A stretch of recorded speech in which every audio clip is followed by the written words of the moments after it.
Muy buenas tardes, estimadas amigas y amigos de Radio Portales de Valparaíso, la primera de Chile, ¿no es cierto?, en el programa Vamos, Somos Chileros del día viernes a las 19 horas. ¿Cómo han estado, Francisco, Daniel? ¿Qué ha sido de su vida? Hoy día tenemos varios temas, como siempre, pero que cuenten, saludemos a nuestros fieles auditores y algunos que a lo mejor nos están escuchando por primera vez. Como dice Daniel, hasta en el extranjero. ¿Cómo han estado en esta semana? Bueno, esta semana aquí Daniel. termina y ya está partiendo, digamos, octubre, se acabó septiembre y estoy un poco contento porque debo contarle a los señores auditores, aparte de saludarlos, desearles muy buenas tardes y un muy buen fin de semana. Hemos tenido buen tiempo. Estoy un poco contento porque en mi viaje a Valparaíso en micro, en una oportunidad me dieron boleto y me dieron vuelto, los 10 pesos de vuelto, que quedé asombrado, ¿no? El resto de la semana, indudablemente, no hay boleto, no hay vuelto, no hay nada, y miran con mala cara. Así que un poco contento, por lo menos un chofer, digamos, cumplió con su labor como corresponde y me dio boleto y me dio vuelto. ¿Ah? Así que eso me ha tenido Está contento bien, está bien. esta semana. Bueno, parte octubre, queda poco Francisco, al final de año y aquí claro. Francisco lo va a saludar, digamos, como corresponde todos los días, viernes, 19 horas, en Vamos, Somos Chilenos. Sí, muy buenas tardes, queridos auditores. Estamos muy contentos de estar de regreso al programa, preparándonos para un fin de semana, comenzando el mes de octubre y a casi 50 días ya de la próxima elección presidencial. Ha estado muy movido el tema, lo vamos a comentar en el día de hoy. Está Se ha presidencializado todo. La política ha entrado por todos lados. Tenemos temas en la justicia, tenemos temas en el presupuesto, para qué decir, el Congreso, todo hierve por todos lados. Así que esperamos que sea un entretenido programa para todos ustedes. Así lo vamos a hacer. Bueno, y como decía una amiga, dos cucharadas a la papa, decía, vamos al tiro. Bueno, hay un tema que tiene muchas aristas, que no, no es el único caso, pero esto por sus características que sucedió aquí en Quilpué, que es, ¿no es cierto?, no hablemos del desalojo, es, ¿no es cierto?, la demolición de la toma, de las construcciones que existían en la toma que los tribunales autorizaron. Y que esto tiene su historia, o sea, hay ya muchos años y que hace el hito fundamental es que cuando en 2020 al propietario, ¿no es cierto?, a Sol Correa, un sicario que está, ¿no es cierto?, procesado y que fue contratado por un ocupante ilegal, lo mata y evidentemente eso le da un giro mucho más dramático al tema. Bueno, el desalojo o la demolición fue evidentemente realizada de buena forma, no hubo mayores inconvenientes, incluso algo así tengo entendido, el 50% de la gente más o menos se fueron antes de que se procediera, un solo detenido porque tenía antecedentes en un control de identidad, pero en general no hubo mayores problemas con el éxito. Pero esto, para que lo compremos, creo que se habla de 250 personas que vivían ahí en esta toma ilegal.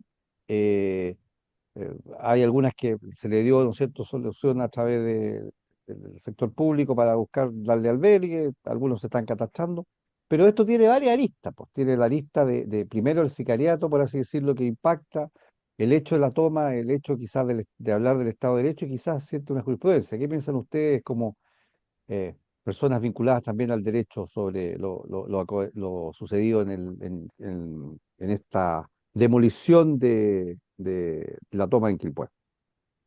Francisco, te doy el pase. Gracias, Te muchas veo con gracias. ganas Sí. de hablar, de comentar. Ah, parece que tienes harta información.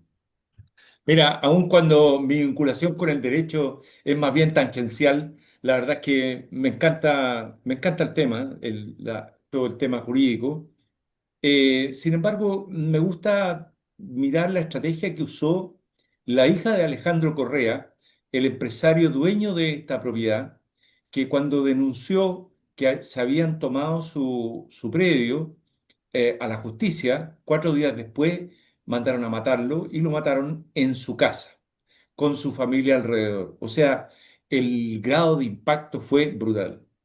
Bueno, y se inicia el trabajo de la hija, Valentina Correa, que con una perseverancia de verdad increíble, ella se fue planteando los distintos escenarios, cómo lograr de que el sueño de su papá se pudiera materializar. Primero tenía que sacar a esta gente que estaba absolutamente usurpando su terreno.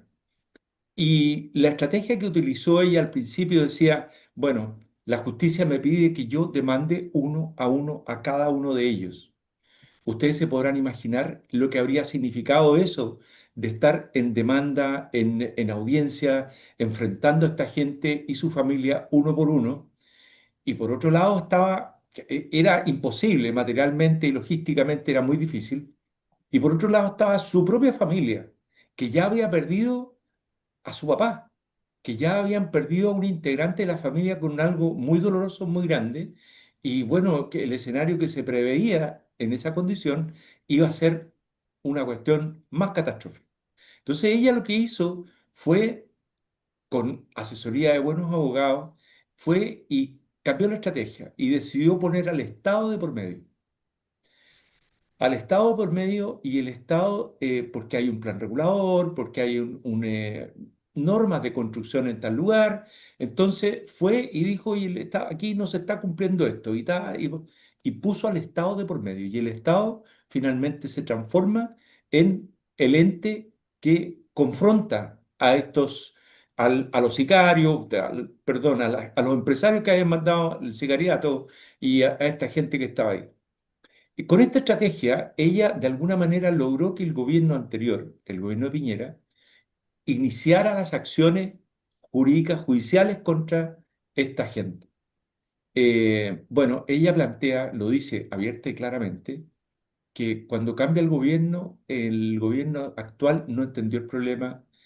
Fue ella a hablar con el ministro de la Vivienda. El ministro de la Vivienda le dijo, sabe, en este gobierno no se va a hacer nada. Luego de mucho darle larga, le dijeron, este gobierno no vamos a enfrentar a estas familias porque va a tener un costo político feroz. Entonces ella fue a hablar al segundo piso de la moneda. O sea, tuvo llegada a muchos contactos políticos de alto nivel en este gobierno. Y tampoco le resultaba. Todos le decían, políticamente es inviable lo que usted quiere. Entonces ella siguió por el lado de la justicia. Y cuando la Corte de Apelaciones de Valparaíso toma la decisión de ordenar la demolición y desalojo del lugar, bueno, hubo pataleos y apelaciones y un montón de cosas, y finalmente ya la Corte le dijo, no, ya no va más, esto no va a cambiar, tienen que seguir adelante, y la Corte Suprema apoyó la decisión de la Corte de Apelaciones. Y ya no quedaban más opciones. Recurso. Si es que se materializó el desalojo y la demolición, eh, primero, la verdad que de los 150 familias se habrán ido unas 100 familias o 125 familias solos por su voluntad, se hicieron la mudanza, hicieron de todo, y quedaron unos poquitos que finalmente ya entiendo que los desalojaron a todos. Me pareció buena, inteligente la estrategia que utilizó ella, porque claramente ella no tiene o sea, su familia no tiene la fuerza para enfrentar a 150 posibles adversarios, enemigos, y con costos inimaginables. Correcto. Daniel, Sí, sí, realmente fue una muy buena estrategia de poner al Estado, digamos, como legitimador, digamos, en las acciones para poder conseguir el desalojo. Porque lo que ordenó la Corte de Apelaciones fue una demolición, no desalojo, sino que demolición, demolición. porque todas esas Sí, casas y todas esas construcciones estaban en lugares en que el plan regulador no lo permitía, porque eran lugares que no estaba permitido construir vivienda. Así que esa fue una. Pero a mí lo que más me molestó o me dejó más intranquilo este asunto fue que apareció un señor de derechos humanos, el representante no sé de quién de derechos humanos, para venir a fiscalizar a las fuerzas policiales, al Estado, si se estaban cumpliendo con las normas internacionales de derechos humanos, de no maltratar a la gente, etcétera. Entonces yo pensaba, este caballero no habrá pensado cómo se le vulneró el derecho al propietario del terreno, permitiendo al y lo Estado, mataron. que no, pero claro, permitiendo al Estado primero que ocuparan terrenos que no eran propios, sino que eran terrenos ajenos. Ahí no hubo ningún representante de derechos humanos, digamos, vulnerando o cuidando los derechos humanos del señor dueño del terreno. Y más aún, lo mataron, lo asesinaron brutalmente en su casa, en la puerta de su casa frente a la familia. Y derechos humanos tampoco apareció. Entonces me llama profundamente la atención el cinismo y el doble estándar de lo que es esta institución de derechos humanos. O sea, su preocupación es siempre proteger a aquellas personas que están fuera de la ley. y fue a fiscalizar para ver si no se atropellaban los derechos humanos de esta gente que eran usurpadores. Y no solamente usurpadores, sino son los que, algunos de ellos, no sabemos quién, el que mandató a que mataran a este caballero que era el dueño de los terrenos, que era su derecho, era su propiedad. Entonces, eso fue lo que me llamó la atención respecto de cómo actúa el Estado de Chile, que está más preocupado de la delincuencia, de proteger a los usurpadores, de proteger a aquellos que andan fuera de la ley. Seguramente más al final del programa vamos a hablar de los temas de seguridad, que ya finalmente han sobrepasado, que uno enciende la televisión, ya sea para ver noticias o para ver los matinales en la mañana, y todo es asesinato, eh, turbazos, digamos, encerrona, portonazo, qué sé yo, etcétera. Entonces, eso es lo que más me molestó, que el Estado estuviera preocupado de proteger los derechos humanos de aquellas personas que realmente estaban fuera de la ley. Ahora, Oye, bueno, eso pasa. 2 segundos nomás, Francisco, te doy a tiro el pase ya que estamos hablando en términos futbolísticos. Eh, eh, o sea, el tema está bien, los derechos humanos son importantes, pero los comportamientos que tú señalas, Daniel, es porque justamente, lamentablemente, se ha tomado el tema de los derechos humanos en términos ideológicos, ni siquiera digo políticos, en términos ideológicos y con todo el daño que eso implica para para el derecho humano en general. Francisco. mira, que me faltó solamente un pequeño alcance. Me dejó muy impactado las declaraciones de Valentina Correa cuando ella hablaba de la estrategia esta que les comentaba antes. Ella dijo que fue a la oficina del gobierno, fue a La Moneda, fue al segundo piso. Ella dijo, ellos no entendieron el problema. ¿Qué es lo que tenían que entender? Que yo estaba buscando la protección del Estado. Eso no lo entendieron, no quisieron entenderlo y nos dejaron desvalidos como muchos otros. Sin hacer política, sin decir nada, la verdad es que nos dejaron desvalidos. Yo creo que aquí lo importante es esta sentencia firme de los tribunales, de la señalada de la Corte de Apelaciones por la Corte Suprema, y que de alguna manera, si bien la jurisprudencia, ustedes saben mejor que yo, no constituye, Daniel, no constituye derecho, como se dice en Chile, pero sí constituye precedentes jurídicos, y como hay casos que a lo mejor no son iguales, pero sí ahí se podría a lo mejor lograr alguna solución en casos que también ha existido usurpación. Oye, vamos a pasar al segundo Seguramente tema. hacer una corrección para que nuestros auditores no queden con el error. La jurisprudencia es fuente del derecho en nuestra Sí, doctrina sí, sí, sí, jurisdiccional. sí, sí. Lo que no es Sí, fuente del derecho es la costumbre. claro. La costumbre No, no es fuente del derecho claro. en nuestro Sí, es sistema. fuente del derecho, pero no constituye, yo por lo menos lo tengo entendido en mi año y medio, de hecho, no constituye, o sea, no es como en Estados Unidos que las sentencias de los tribunales se toman como norma, Claro, que digamos, ese es el firme. derecho constitucional, que es distinto, Claro, que es la claro, costumbre, ¿ah? Pero claro. aquí la costumbre no. Pero la jurisprudencia, O realmente muchas sea, veces uno hace mención la a la usa, sí, jurisprudencia correcto. respecto de algunos casos que Sí. fueron tratados más o menos en forma similar. ¿Ah? Exacto, Pues, no, y por eso, perdón, y por eso, para entrar, por eso lo planteo, o sea, le estoy dando el valor a la jurisprudencia de los tribunales que esto pueda efectivamente constituir de alguna manera, en algún sentido también jurisprudencia y se pueda considerar, aunque no sean casos iguales de demolición, se pueden considerar el hecho en sí. A eso me referí, estoy de acuerdo contigo en eso. Oye, a ver, el tema da también para no hablar solamente en los minutos, sino que da, pero como siempre en un reportaje, porque de repente le pegamos palo a los medios de comunicación, y nosotros estamos en uno, porque hacen cosas que efectivamente no son adecuadas, pero y vulneran nuestra creencia en ciertos aspectos fundamentales, incluso de la persona. Pero aquí salió un reportaje que vimos de un canal de televisión, en la cual da a conocer un caso de una supuesta detenida desaparecida que era militante del MIR. Sabemos que el MIR no eran los Boy Scouts, era un grupo terrorista que el año 73 y que ella había estado vinculada a un hecho terrorista que sería, ¿no es cierto?, que fue el asalto al cuartel de carabineros en el Tume, con una guerrilla, y ahí había guerrilla, había armamento, todo esto para el año 73. Y que ella habría sido tomada detenida, sin juicio había sido fusilada en la zona en el mes de octubre, y estaba en el informe Rettig, y obviamente con todo lo que implicaba, qué sé yo. Y milagrosamente, por todo lo que indica la información, esta señora, hoy día señora, era señora porque tenía hija y todo el tema, si era 27 años, habría llegado a Suecia, en Suecia había optado la nacionalidad y resumiendo el cuento para que conversemos, ya después, creo que el año 99, se había vuelto a Argentina y vive en Argentina feliz de la vida y obviamente con una serie de cosas.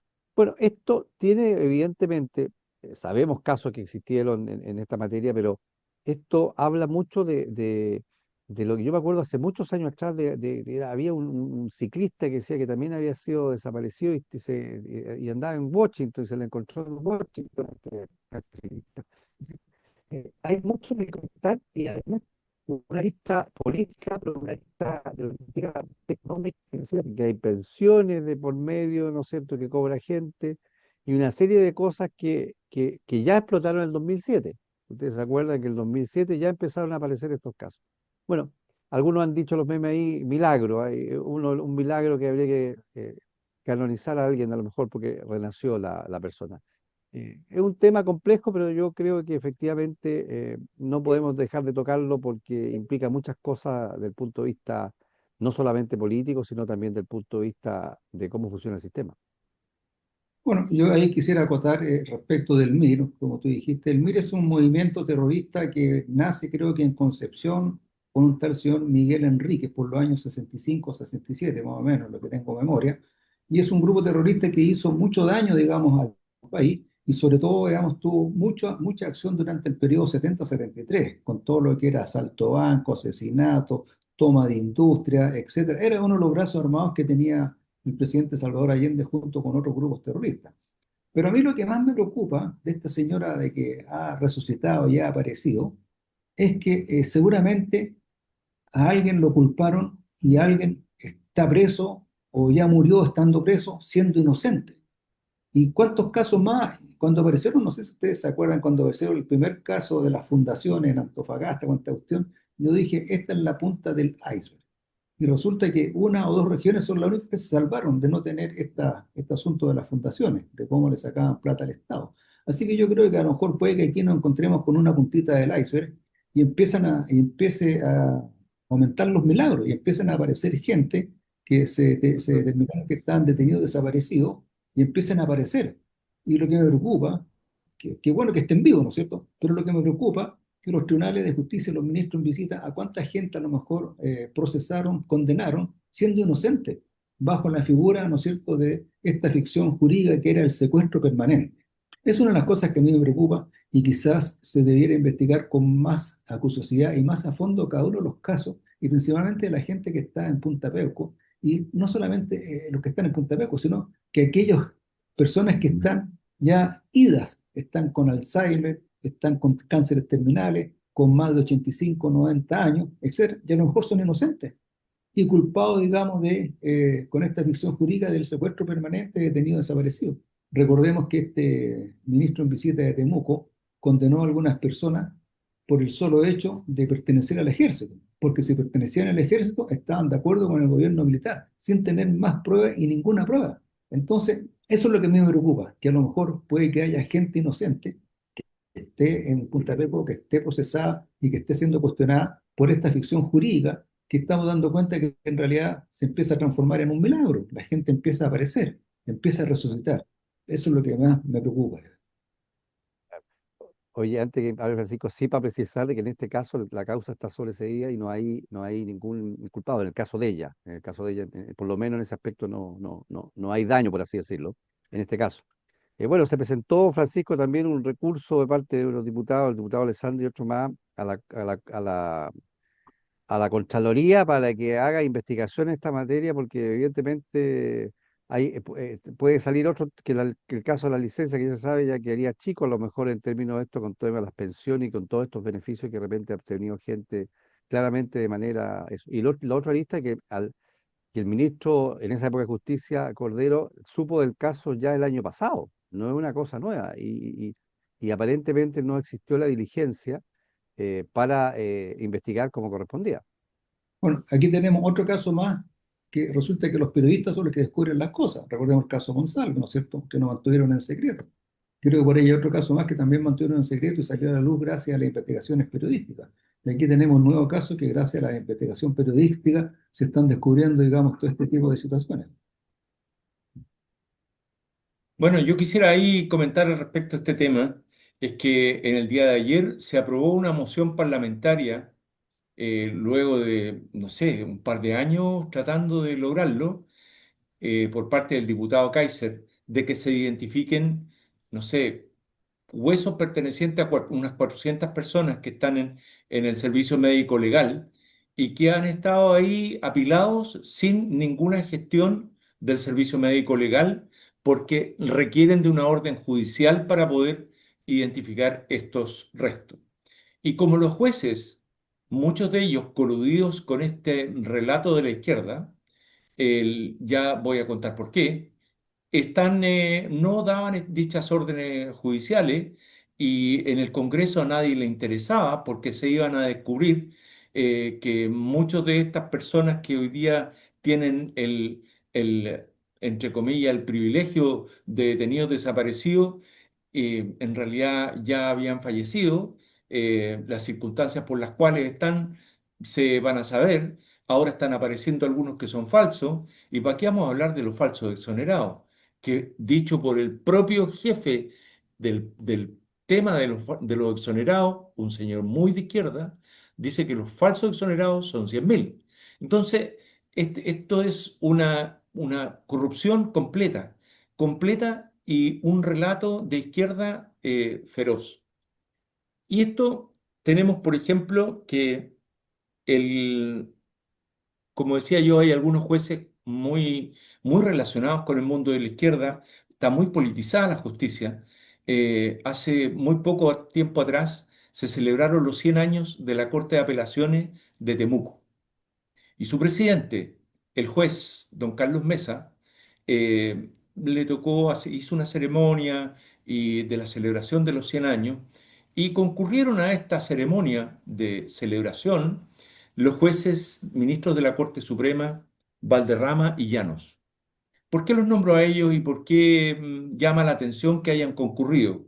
Porque recién una semana antes les había tocado votar en la segunda sala de la Corte Suprema respecto del caso de prevaricación, de una querella de prevaricación presentada contra el presidente de la Corte de Apelaciones de Temuco, el juez Mesa, Álvaro Mesa, por la abogada Carla Fernández, que tuvo 5 instancias de que dos se le negaron la admisibilidad, dos le aprobaron y la Corte Suprema finalmente aprobó.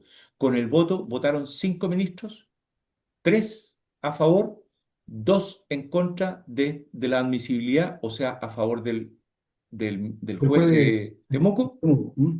y los 2 jueces que votaron a favor del juez fueron a estar con él en esta celebración de los 100 años.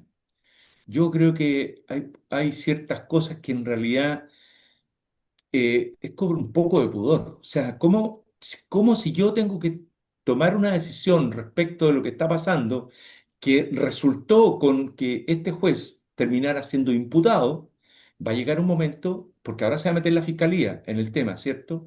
Va a llegar un momento en que el tribunal va a tener que tomar una decisión. Estos jueces ya deberían quedar inhabilitados, porque Claro, están digamos, claramente a favor de este juez. claro, O aquí sea, cobra mucha vida, digamos, la frase famosa, ¿no es cierto?, de este distinguido humorista, el Bombo Fica, que no lo voy a nombrar, porque es una frase que ya está escrita en los libros de la historia. Pero parece, digamos, cuestionable y habría que meterle un poquito más de investigación y escarbar un poquito más, porque en realidad, tal como tú dices, Francisco, la justicia está un poco politizada, no es bueno.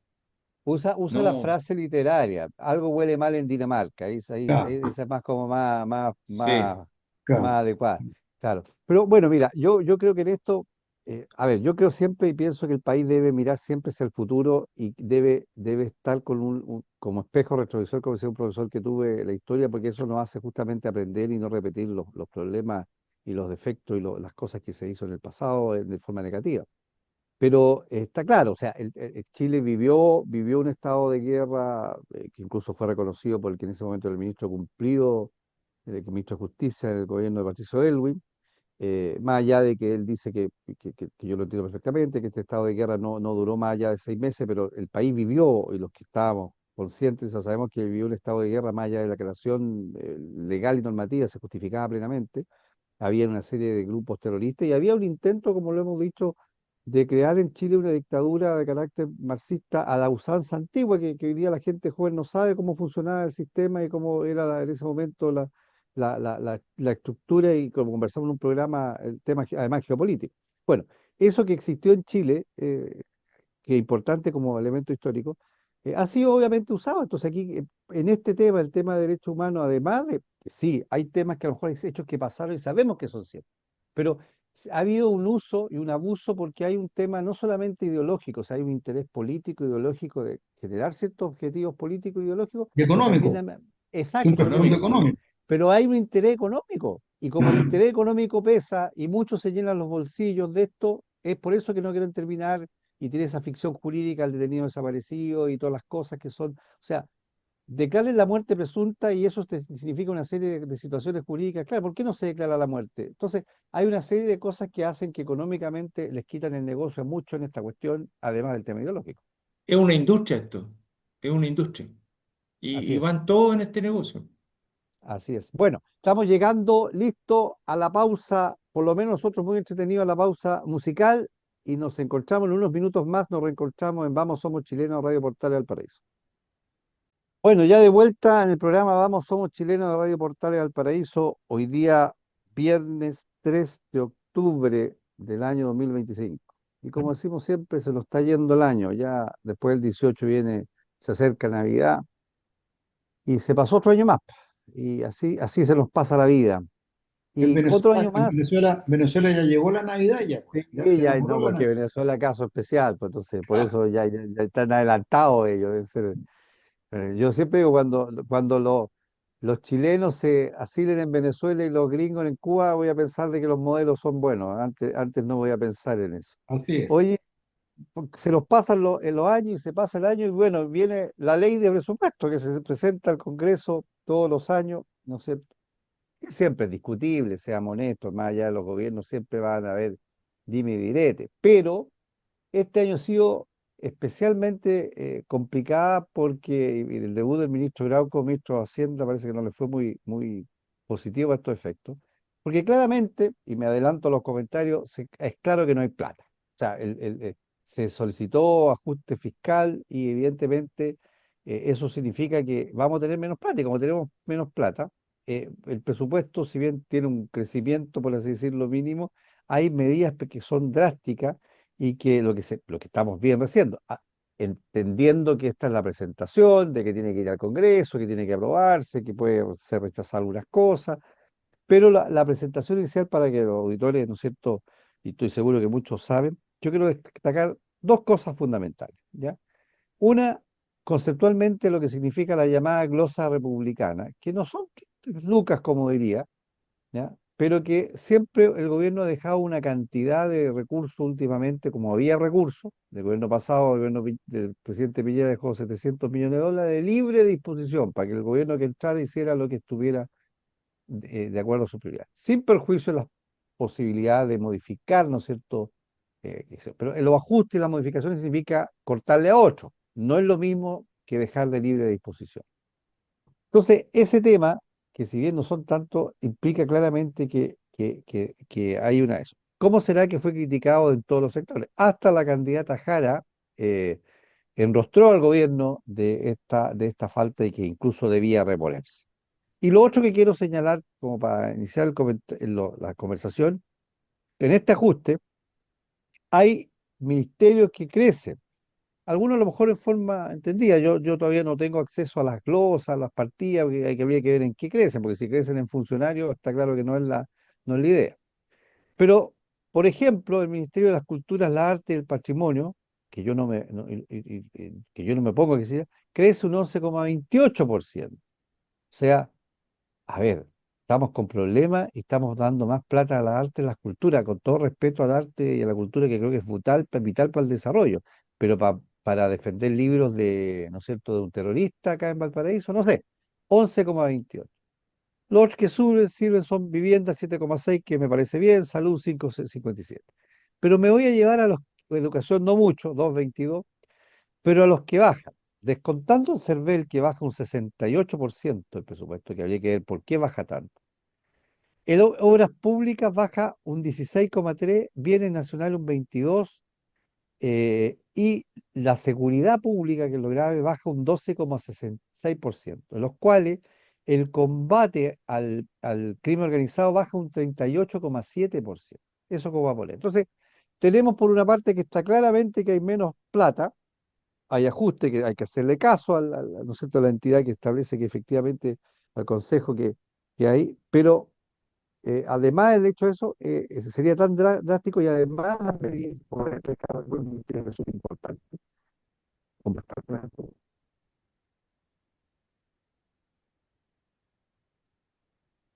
Adelante, Daniel, Francisco. Mira, Daniel, te cedo la palabra. Ya, bueno, quiere rematar, Francisco. si quieres rematar. En Sí, lo esta que pasa. oportunidad dame la segunda opción. Claro, lo que pasa es que, obviamente que haciendo un poco de historia para que nuestros auditores conozcan qué es lo que ha pasado en nuestro país, especialmente en el siglo pasado o el antepasado, ¿no es cierto? El asunto del presupuesto fue motivo de la guerra civil del año 1891. ¿Ah? O sea, así de grave uno Correcto. podría llegar a ser si el presupuesto, digamos, no se aprueba. O sea, y aquí tenemos, digamos, no creo que lleguemos a lo que pasó el año 1891. Pero indudablemente de que la cosa no está bien, porque tal como dice Carlos, en realidad el Estado no tiene plata, se gastó toda la plata, y no solamente se la gastó, sino que más encima estamos sumamente endeudados. Y no tiene plata para dejar, digamos, lo que en términos coloquiales uno podría decir, la puesta en marcha del gobierno que asume, porque las personas que parten necesitan, digamos, fondos para dar, digamos, su partida inicial, su velocidad inicial, y no tiene plata. Y la otra lectura que uno puede hacer, que el presidente Boric está convencido de que indudablemente el próximo gobierno va a ser de derecha. Y eso ya está convencido porque como va a ser de derecha, indudablemente no le dejó nada de plata. O sea, es un indicio, digamos, de que están ya con los brazos caídos y saben que van a perder. Que se haya aumentado el presupuesto en las artes y culturas me llama tremendamente la atención, porque en realidad no aporta, digamos, a lo que es el gasto social, lo que es la que la gente necesita, principalmente, bueno, salud. Salud, una de las cosas que es fundamental para que el ser humano tenga la capacidad de producir, de estar sano para trabajar y poder alimentar a su familia. También la parte de educación es fundamental en que las personas sean educadas correctamente para que también con salud puedan llegar a algún momento a producir y trabajar para el país. Yo no sé qué va a pasar, ¿ah? En realidad hay que esperar, tal como dice tú, Carlos, ver los detalles, digamos, del presupuesto, en cómo van afectando los distintos ítems y ver dónde está la plata. Pero una cosa que es cierta y clara es que el Estado no tiene plata, se gastó la plata, se la farrió. Bueno, y todos sabemos que mucha plata también se fue para el monte. ¿Ah? Entonces, ahí están las dudas que uno puede tener como ciudadano común y corriente. Y quiero aquí tocar el tema cuando increpan al presidente, al postulante de la presidenta Katz, que va a recortar 6.000 millones de pesos y que le están echando la culpa de que los va a recortar del gasto social. Eso no es verdad. Lo que va a hacer el Katz si se es elegido presidente, primero que nada va a sacar la grasa del Estado. O sea, estos 100.000, 150.000 funcionarios públicos que ingresaron al servicio, amigos de, primos de, parientes de, tíos de, toda esa gente va a salir y ahí hay un ahorro importante. Lo otro es rebajar estos presupuestos sumamente abultados en como el Ministerio esto de la Alta Cultura de que se dedican a promover libros de personas comunistas, leninistas, marxistas, etcétera. Entonces, ahí yo creo que se va a recortar harta plata. Y lo otro que se va a recortar es que seguramente se va a hacer una investigación con el apoyo de la Contraloría de ver todas aquellas personas que están recibiendo, digamos, beneficios sociales sin tener los requisitos para hacerlo. ¿Ah? Ese es otro punto que también es un buen ahorro que se puede hacer ahí. Y junto con eso, todos aquellos que recibieron el bono COVID, empleados públicos que recibieron el bono COVID, que si no me equivoco, que eran alrededor de 30.000 funcionarios públicos, que sin tener los requisitos y sin merecerlo, recibieron el bono COVID y tendrán que devolverlo. Ojalá que lo devuelvan, sabemos que es poco probable que lo devuelvan, pero ahí tenemos una cantidad también de recursos que se ha ido perdiendo. Así que Veamos cómo va el presupuesto, ¿no? Veamos cómo están las glosas, veamos los detalles y estemos atentos y quizá el próximo viernes tengamos la película más clara para informarle a nuestros auditores que mucha atención nos escuchan día viernes de toda la semana. Bueno, ahí yo quisiera aportar que la cadena nacional del presidente Boric más parecía una franja electoral. La verdad es que la ley más seria que puede tener el país en el transcurso legislativo anual es su ley de presupuesto. Esto, como comentaba recién Daniel, creo que fue motivo incluso de la guerra civil en el año 1891 en Chile. Pero esto no solamente pasa en Chile, pasa en otros países también. Hoy día, en Estados Unidos, los demócratas le van a bloquear la ley de presupuesto a los republicanos y cuando eso ocurre, se suspenden los pagos de sueldo de los empleados públicos, o sea, pasan un montón de cosas que como que echan abajo todo el funcionamiento del Estado. Es incómodo seguramente debe pasar que llegue, no sé, un general de ejército y pase un mes, oye, ¿y qué pasa con los sueldos de mi gente? Que están bloqueados. Es muy, muy complejo. Eso pasa en Estados Unidos. No es la primera vez que ha pasado. En los últimos 20 años ha pasado, no sé, 15 veces. O sea, no es una cosa extraña, digamos. Pasa, suele ocurrir. Pero eso pasa cuando un partido o un bloque trata de bloquear al otro. Aquí da la impresión de que el presidente Boric, como muy bien se mencionaba, ya dio por perdida la candidatura de la candidata Jara.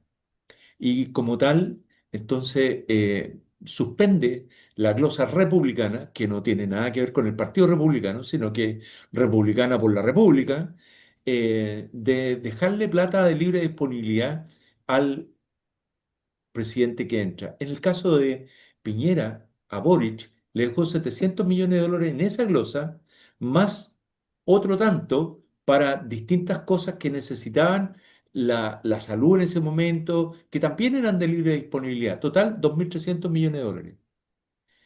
Es cierto que no tenemos plata, eh, pero no sé si en la historia alguien podría decir, mira, este año nadábamos en plata.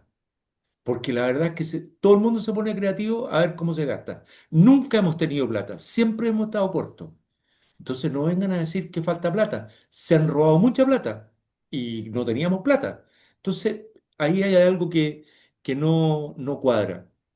El emplazamiento que le hizo Boric a uno de los candidatos presidenciales, porque fue solo a uno, político, fue como que claramente era, parecía el vocero de la campaña de su candidata, pero le dio la oportunidad a ese candidato de contestar. O sea, lo puso en una posición de iguales. Ahora te vas a enfrentar con el presidente de la República. Pues bien, el candidato le contestó, lo trató de cobarde, porque claramente utilizó la cadena nacional para emplazarlo sin él tener la opción de poder responderle por la misma vía, utilizando recursos públicos, que además le encaró que ha ido a votar todas las veces que mientras ha sido presidente ha ido a votar a Punta Arenas, 30 millones de dólares cada ida a votar por el avión el que va exclusivo para él. O sea, son 10 votaciones, 300 millones. Y así le fue diciendo, mire, esto es su forma corrupta de manejarse, así como lo hace emplazarme aquí en cadena nacional, mire la historia que tiene para atrás. Fue una cosa bastante, bastante dura, porque este emplazamiento que le hizo Kast fue como que sacó una faceta que no la habíamos visto todavía en la campaña. Déjame agregarte algo También, ahí, bueno, Francisco. No sí, hemos hablado también respecto a todas estas plata, los aguinaldos abultadísimos que recibieron algunos sectores del empleo público, del Estado, ¿no es cierto? Para estos aguinaldos para el 18 de septiembre. Estamos hablando de 6 o 7 millones por persona. No lo hemos 6 comentado. 7 millones. No, eso no lo tenía en mi radar. Pero ya va a haber momento de tenerlo Va en a el haber momento radar. para comentarle e Sin informarle a duda. nuestros auditores cómo la plata se da, po. Y esa es la plata que ¿Sí? Katz va a ahorrar, digamos, para llegar a cumplir con su promesa. Sí. Bueno, la respuesta de Kast a Boric fue dura. Y resulta que Boric le volvió a contestar, hizo una dúplica. En la réplica de Boric tuvo también, no, yo no estoy para peleas chicas, en realidad esto no es cobardía decir lo que uno piensa y empezó, pero le dijo, oiga, es que Kast le había dicho, oiga, presidente, ¿usted de cuándo que no va a una conferencia de prensa? Cuando la última vez que fue retó a su jefa de prensa, o sea, eso hace casi un año y no ha pasado nada, no va a ninguna conferencia de prensa. Venga a debatir. Si usted quiere debatir y bajar al nivel en que estamos los candidatos presidenciales, suspéndase el sueldo algunos días y venga a debatir con nosotros. Y se va a encontrar porque la verdad es que tenemos bastantes cosas que decirle. Entonces, más encima lo desafío. Lo encontré genial. La verdad es que le dio la oportunidad acá, como que le levantó la pelota para que el otro lo remachara, como dicen en el voleibol. Y lo Carlos. Se la más dejó probable es boteando. que Oye, mejore la sí, encuesta CAS ahora este domingo, digamos, pasado se la mañana. dejó boteando. Ah, Mira, yo creo que aquí hay cosas que son, yo diría, graves e importantes. Tan así que en esto siempre uno trata de ver, porque uno de repente se puede equivocar, uno tiene apreciaciones, uno es imperfecto, no es lo mejor, pero cuando tú ves que o sea, todos los sectores, no solamente los de oposición, no solamente los precandidatos, perdón, los candidatos del sector de oposición, ¿no es cierto? Le criticaron al presidente esta actitud que había tenido, este hecho de ser poco republicano y de usar una cadena nacional para dar a conocer el presupuesto, para entrar a hacer campaña, como alguien dijo bien, o ustedes dos, Daniel y Francisco, en esta materia, y le enrostraron esto. Yo por lo menos las declaraciones que he leído de los sectores cercanos, o sea, de gobierno, ¿ya? Eh, de, de la llamada socialdemocracia, todos critican al presidente y dicen que él derechamente se equivocó en hacerlo.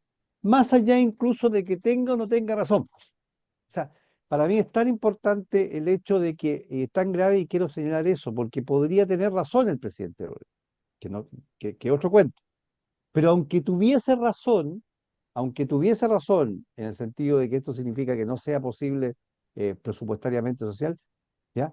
No tiene a ver, más que el derecho, no tiene por qué enfrentarlo ahí, independientemente de los efectos políticos que señalan ustedes que pueden pasar, que eso vamos a ver cómo se define. Entonces, yo creo que eso demuestra efectivamente el perfil del cargo que se está usando, que efectivamente yo creo que no dificulto a algún presidente, incluso más allá de tener diferencia, que use una situación. Eso es lo primero. Y lo segundo, sí, sí, eso que tú señalaste, Francisco, plata plata hay, sí, o sea, el país tiene recursos, pero por algo se le pidió que haya más recursos porque no existen los recursos que teníamos o que debieran haber. Entonces, al parecer, es una realidad, o sea, el ministerio, más allá de la polémica, si son 1.000 millones o 120 millones lo que dice el ministro que se debe se le debe a las constructoras para pagar, ¿no es cierto?, que no ha pagado el Ministerio de Vivienda. Nosotros, por otro tema, que es una institución que yo pertenezco, no ha podido recuperar licencias médicas en el sector público porque el COMPIN no tiene plata.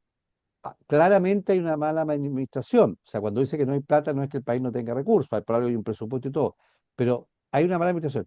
¿Qué hace que haya que tomar medidas? Entonces, lo que uno critica, o sea, lo que uno señala es que efectivamente eso. Y lo que critica que al parecer, o sea, a mí me parece que dentro de la holgura, o sea, dentro de la poca holgura, se suba a lo mejor, así en principio, sin ver los detalles, se suba en salud 5,57, ya me parece bien, ya, perfecto. Vivienda 7,6, voy a presumir, una presunción de hecho que corresponde. Pero cuando efectivamente se sube en este escenario un 11,28 a las artes y las culturas, eso, y en seguridad se baja un 12,61 y un 30 y tantos por ciento al combate, o sea, está mal pelado el chancho, digo yo. O sea, algo pasa ahí. O sea, yo no, yo si tengo que cortar, le corto a donde, si tengo que sacar grasa y tengo que hacer, porque tenemos que hacerlo, porque no tenemos las lucas que deberíamos tener, tomemos medidas y recortemos a ministerios que pueden tener menos que eso en esta urgencia y no a ministerios que son mucho más vitales. Ese que yo creo que es el grave problema que tenemos. No sé qué piensan para ya ir pasando a otro tema al respecto. bueno, aclarar, digamos, que el Estado no tiene plata. El Estado, la plata que tiene es la plata que nosotros, los contribuyentes, le aportamos, digamos, con nuestros impuestos, el IVA, etcétera. Así que lo que hace el Estado es malgastar dineros ajenos, dineros que son de la población, que son de dineros de los terceros. contribuyentes. No es plata del señor Boric ni plata, digamos, de tal o tal persona, es plata de nosotros, plata nuestra, que se la han llevado para el monte, la han malgastado, la han, digamos, para qué más hablamos más, pues? Pero, pero tenemos que reconocer que nosotros elegimos a las personas que gasten la plata por nosotros. Así Entonces, es. lo criticamos y todo eso, pero cuando llega el momento de elegir, elegimos mal. Elegimos mal y tenemos gente que despilfarra el dinero y hace mal uso, se lo roba, en fin, pasan tantas cosas que es muy importante lo que está ocurriendo para que nuestros auditores seleccionen bien a quién van a elegir en esta votación presidencial. No nos queda espacio para seguir despilfarrando, Equivocando. robándose la plata. Ese es Oye, un buen consejo a nuestros auditores. En las próximas elecciones que así vienen es. y donde se renueva la Cámara de Diputados completa, elegir bien, elegir gente que realmente sea prueba, gente que tenga las competencias y gente nueva y no unos vinter, qué sé yo, eh, eh, Pero para qué tampoco unos No, no, Parisi. claro. Oye, sí. Bueno, en lo que nos quedan unos minutos, hay dos temas, ¿no? Vamos a ver si los podemos tocar. Quiero señalar, y hagámoslo cortita para tocar el tema de este estudio de seguridad. Se aprobó, bueno, el voto obligatorio está aprobado, pero se aprobó, haciendo resumen, por la Cámara de Diputados, por amplia mayoría, 127 votos contra 7, creo que no me acuerdo, mal no recuerdo, 11, al final, que el voto, además de ser obligatorio, va a tener una multa decente, porque la idea era que no tenía multa. Y en el fondo, ya. Hay un estudio que dice que el voto obligatorio sin multa disminuye en términos ostensibles, ¿cómo se llama? La votación igual, porque en el fondo es como si fuera voluntario. un voto ¿Ya? voluntario. Es un Igual voto que el voto voluntario voluntario. disfrazado nomás, nada más. Entonces, en ese sentido, el hecho de tener una multa que al final quedó aprobada, que va desde veintitantos mil pesos hoy día a ciento y tantos mil pesos, está en UTM, ya dependiendo de las condiciones, qué sé yo, y hay eximentes, pues, evidentemente, para esto, hace que incluso el estudio hace que podría haber un 51% más de votantes en la segunda vuelta de lo que habría sin voto, perdón, sin multa. Eso se aprobó después de un proceso que fue largo, ya en la cual la Cámara de Diputados al final no se aprobó y llegó sin multa al Senado y ahí se llegó a un acuerdo. Y lo otro que se aprobó es que el voto, esta multa no aplica a los extranjeros, solamente a los nacionales, y que las exigencias para el próximo elección, este no, para tener derecho a voto los extranjeros va a ser avecindado con 10 años y no con 5 como está hoy día. Si nos podemos referir muy brevemente para pasar el tema de seguridad, una opinión por lo menos Daniel y Francisco al respecto, si la tienen, y qué les Mira, parece esta idea, sí, porque tenemos 5 minutos nomás.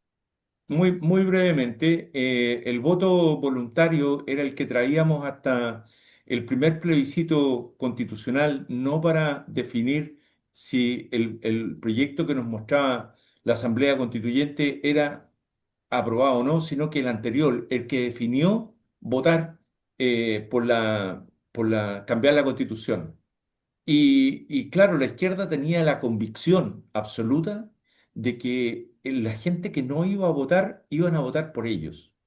Y resolvieron, a partir de ahí, impulsar el voto obligatorio con multa, con todo, con todas las de la ley. Y se dieron cuenta que pasamos de 6 millones de votantes a 12 millones, o sea, subimos el 100%. Se espera que en esta elección de fines de año lleguemos a 14 millones de votantes, de electores. Lo que en términos de democracia es magnífico porque los representantes que elijamos van a representar el voto y la elección de prácticamente todos los chilenos, o sea, todos las personas con derecho a voto. Me alegra mucho que sea esto así. Me alegra también que se haya logrado finalmente la multa porque no la querían poner. Claramente querían que fuera como obligatorio pero voluntario, no había multa. He sabido de personas que han recibido la multa, la reciben a veces hasta 2 años después. Les llega la multa y hay que hacer todo un trámite de explicar por qué y el certificado médico entonces. El que crea que no pasa nada no se equivoque. Puede llegar la multa hasta 2 años después. Eso es cuanto quería aportar. Gracias, Francisco. Daniel, Bueno, no es mucho el tiempo que me queda para hablar sobre la votación y decir que en realidad, bueno, la izquierda no quiere que la gente extranjera vote porque sabe que van a perder. Ahora, yo creo que los extranjeros van a ir a votar igual, a pesar de que no hay multa. O sea, todos Sí. estos venezolanos que vienen arrancando de Venezuela, todos van a ir a votar, todos aquellos que pueden votar. Así que yo creo que va a haber una votación más. Pero aprovechando los segundos que me quedan, no quiero dejar de tocar el tema de seguridad. Tal como lo sí, decía al comienzo, ya está totalmente desbordada la seguridad. Uno enciende las noticias, si crímenes, tú me permites, dame 10 segundos para entrar. Hay un estudio de la Universidad de San Sebastián que dice que ha crecido los delitos vinculados, que son más del 70 al crimen organizado y a toda esta cosa, ha crecido en forma brutal del año 23 al 24 en un veintitantos por ciento y del 22 al 24 en un treinta y tantos por ciento. Y lo más dramático, que dentro de las 20 ciudades que más, Valparaíso es la quinta del país, de las más con más delitos vinculados a eso, la quinta. Y Viña está entre las 20, top 20, la 19. claro, bueno, sí, yo ese informe también lo leí, un informe que hizo una doctora en ciencia política, doctora de apellido Green, parece que lo leí, está con mucho detalle, quizás lo podríamos desglosar en el próximo programa. Pero lo que quiero decir yo para ir terminando el programa, porque el tiempo ya se nos va, como comentaba al principio, en el mall de Viña, la otra vez fui y había habido una gresca entre bandas de delincuentes. ¿Y cuál era el motivo de la gresca? Que se estaban peleando y disputando cuál era el terreno que a ellos les correspondía para poder asaltar a la gente. En Concón se creó un nuevo strip center en la Bomba Shell, que está en Granada, y ya están las bandas instaladas y están afuera esperando. Se instaló el Unimark y ya hay bandas especializadas en robar en el Unimark y lo están pillando todos los días. Hay personas que trabajan ahí y ya tienen totalmente identificados los delincuentes. O sea, el crimen está instalado hoy y está al acecho. Se produce un descuido y roban. Incluso me contaba una persona allá de que en el supermercado se dan principalmente a las carnes. Entonces pusieron un guardia de exclusiva para mantener la seguridad en el sector de carne. Entonces, ¿hasta dónde vamos a llegar? Y este gobierno no ha hecho absolutamente nada. Y los delincuentes andan por la calle, los carabineros no pueden hacer nada porque mientras no roben no se les puede detener, pero todo el mundo sabe quiénes son. La banda de los guatones creo que se llama una y la otra la banda no sé cuánto que están en este strip center. Eso es lo que Y para, quería. y para cerrar, y yo remato, y se baja en este presupuesto del 96 en un 11 como y tanto el presupuesto de seguridad. No se entiende. Bueno, Bueno, así estamos, estamos, señor Mal. productor. Tenemos exacto, perdidas las prioridades, parece. ¿qué parece? Estamos llegando al final de este programa. Espero que haya sido entretenido. Daniel, Francisco, como siempre, un grato placer estar aquí con ustedes y Dios mediante, nos estamos reencontrando la próxima semana. Así es. Y Buenas para, tardes. y para mí también, Carlos, muy grato estar aquí con los panelistas y un gran saludo para nuestros auditores por escucharnos y vamos a seguir la próxima semana, si Dios quiere.